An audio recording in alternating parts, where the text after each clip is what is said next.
Assalamualaikum warahmatullahi wabarakatuh. Alhamdulillahirrabbilalamin. Pada kesempatan kali ini kita masih diberikan Allah kesehatan dan kemampuan untuk melakukan pembelajaran daring, terutama pada mata pelajaran pendidikan agama Islam dan budi pekerti.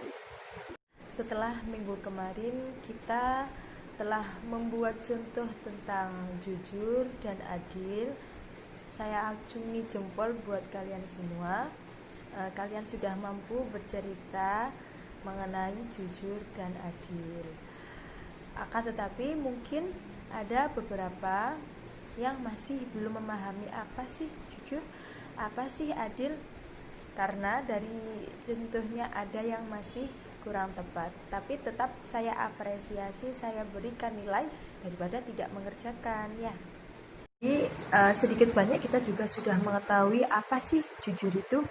Jujur itu merupakan kesesuaian, tidak ada dusta, kesesuaian antara apa yang terjadi dengan apa yang diucapkan. Nah, ada juga yang mengatakan bahwasanya jujur itu ketemantapan hati untuk tidak berdusta, seperti itu. Dan jujur itu sendiri dibagi menjadi beberapa macam anak-anak. Yang pertama yakni jujur menggunakan niat, kemudian jujur menggunakan perkataan, kemudian jujur dalam bermuamalah atau berdagang, setelah itu jujur dalam berpenampilan. Baik, Nisa akan menjelaskan satu persatu. Jujur dalam niat, apa sih jujur dalam niat? Nah, dalam melakukan segala sesuatu, sebelum melakukannya kan kita berniat dulu, memiliki inisiatif, atau misalnya gini, nanti aku ujian, aku mau mengerjakan dengan sungguh-sungguh deh, makanya aku sekarang belajar kayak gitu. Jadi itu tuh dalam niat sudah ingin jujur mengerjakan sesuai dengan kemampuan sendiri, bukannya menunggu jawaban dari teman. Itu kan mencontoh, itu kan salah satu perbuatan yang tidak baik dan itu tidak jujur karena bukan pekerjaan kamu sendiri. Selanjutnya, jujur dalam perkataan. Apa sih maksudnya jujur dalam perkataan? Nah, kayak gini. Contohnya kamu melihat si A ini terjatuh sendiri dan si B menolongnya. Tapi si C ini bercerita kepada orang-orang bahwasanya si B nggak mau menolong, sehingga si A ini jatuhnya malah semakin parah. Kayak gitu. Kan itu nggak jujur, kan itu malah bohong, dusta. Padahal si B ini berusaha menolong, akan tetapi memang lukanya si A ini parah, seperti itu. Selanjutnya yang ketiga yakni muamalah atau berdagang, lebih ke berdagangnya ya, atau berhubungan dengan orang lain. Gini muamalah, contohnya ketika seseorang berjualan, maka harus sesuai dengan takaran, nggak boleh dikurangi atau ditambahkan juga nggak apa-apa sih kalau mau niatnya untuk bersedekah.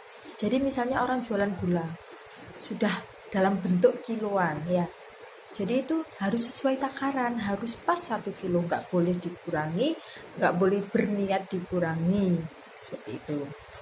Selanjutnya jujur dalam berpenampilan. Nah, kita ini sebagai umat muslim harus berpenampilan sesuai syariat yang pertama. Yang kedua, tidak berlebihan atau ya sederhana, kayak gitu ya. Jadi kalau kita memang sederhana, jangan ingin terlihat mencolok atau terlihat paling wow gitu. Kayak gitu nggak boleh. Jadi kita itu harus jujur sesuai kemampuan kita, dan juga kalau bisa memang sederhana sesuai dengan anjuran Nabi Muhammad. Nah, untuk subbab yang kedua yakni tentang adil. Apa sih adil itu? Adil itu bisa dikatakan menempatkan sesuatu pada tempatnya, atau adil itu tidak berat sebelah, atau sesuai porsinya, macam-macam perilaku adil. Yang pertama, adil kepada Allah. Jadi adil itu bukan hanya dilakukan kepada sesama manusia, tapi juga kepada Allah. Gimana sih Bu? Adil kepada Allah. Nah, adil kan tadi seimbang atau sama rata. Jadi kayak gini, Allah memberikan kita kesehatan, memberikan kita kesempatan hidup, memberikan kita nafas. Jadi dengan seperti itu kita juga wajib untuk melakukan hal yang sama dengan cara bersyukur. Bagaimana cara bersyukurnya? Kita dengan sholat, beribadah, membantu yang lain. Dengan kayak gitu kita itu yakin dan percaya bahwasanya Allah itu sudah melakukan hal yang baik dan kita juga melakukan hal kebaikan pula, seperti itu. Selanjutnya perilaku adil yang kedua, yakni adil terhadap diri sendiri. Nah, gimana nih adil terhadap diri sendiri?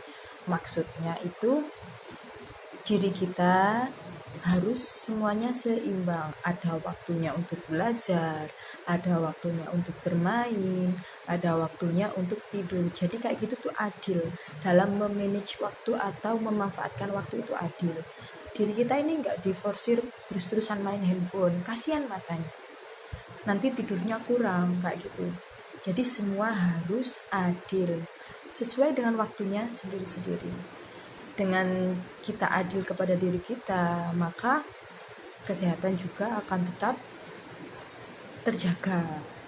Adil yang ketiga yakni adil terhadap keluarga. Nah, gimana nih adil terhadap keluarga?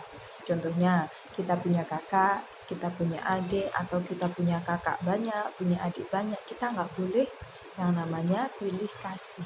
Semuanya harus disayangi. Jika memang kita yang lebih tua, maka kita harus yang namanya mengalah dengan adik. Jangan mementingkan egonya ya. Dan akan tadi ketika kita punya kakak, kita harus mematuhi perintahnya. Punya orang tua, kita harus mematuhi perintahnya selagi itu sesuai dengan syariat agama Islam. Selanjutnya adil kepada masyarakat dan juga sebagai warga yang bernegara. Adil kepada masyarakat kayak gimana? Kayak kita di masyarakat kita bertetangga. Nah, ketika bertetangga kita nggak boleh pilih kasih.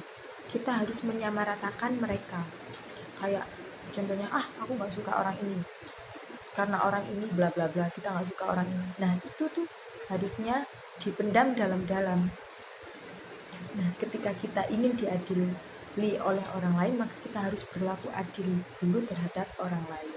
Selanjutnya adil bernegara itu, nah kita sebagai warga negara Indonesia wajib bagi kita untuk mematuhi dan menghindari larangan-larangan yang sudah ditetapkan oleh negara kita agar negara kita jadi tentram, damai. Kayak contohnya kalau kita memang nggak boleh tawuran, ya jangan tawuran. Buat apa sih tawuran? Ingin terlihat jago? Oh enggak. Kalau sekarang itu udah nggak musim ingin terlihat jago itu dengan cara tawuran. Ingin terlihat jago itu ya berprestasi, kemudian bisa baca Al-Quran dengan lancar, hafal Quran. Kayak gitu tuh menurut Bu Nisa itu baru jagoan. Demikian pembelajaran mengenai jujur dan adil. Jika ada yang ditanyakan, bisa langsung japri Bu Nisa. Nah, untuk tugasnya kali ini bisa mengerjakan LKS halaman 21 Romawi A dan Romawi B di lembaran. Oh ya, jangan lupa tugas-tugas yang di lembaran kemarin langsung ditempelkan di LKS, bisa di staples maupun di double tip. Terima kasih, semoga bermanfaat. Kita akhir dengan bacaan hamdalah alhamdulillahirabbil alamin. Wassalamualaikum warahmatullahi wabarakatuh.